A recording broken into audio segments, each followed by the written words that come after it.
guys. So one more Tuesday tip about food, because, you know, I'm on a roll with this. I love food. Let's face it.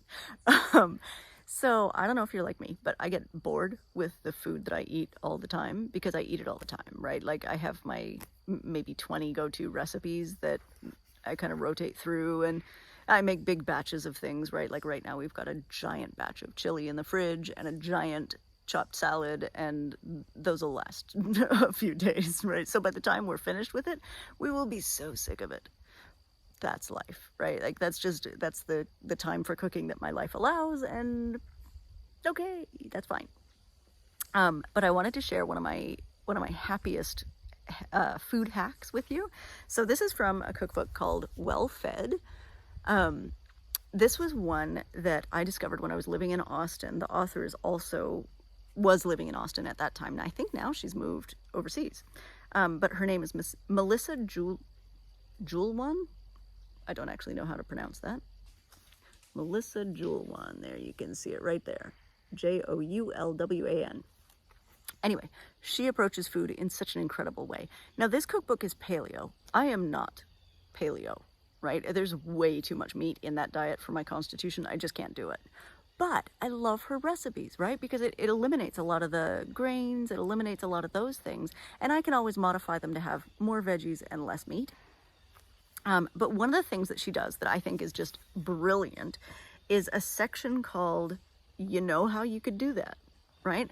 And basically this was a thing she did with her family where, you know, they'd find a recipe that they loved, meatballs or something pretty basic, and then say, you know how you could do that? And they'd change the spices up. They'd change it up so that it was a totally different experience with the same basic recipe. I freaking love it. So on the vein of comfort food, we've been talking about shepherd's pie, and here's shepherd's pie, the most comforting of all comfort foods. Totally agree. But she's got this great, you know how you could do that section with it. And basically she just swaps out the meat, right? So using ground lamb instead of ground beef gives a totally different experience. And if you're making it something like Middle Eastern, right, you use ground lamb instead of ground beef, and instead of using rosemary and thyme, whoops, there goes some notes, add a tablespoon of ground cumin, right? It completely changes the flavor. It makes it a totally different dish, even though all of the big ingredients are pretty much the same, right?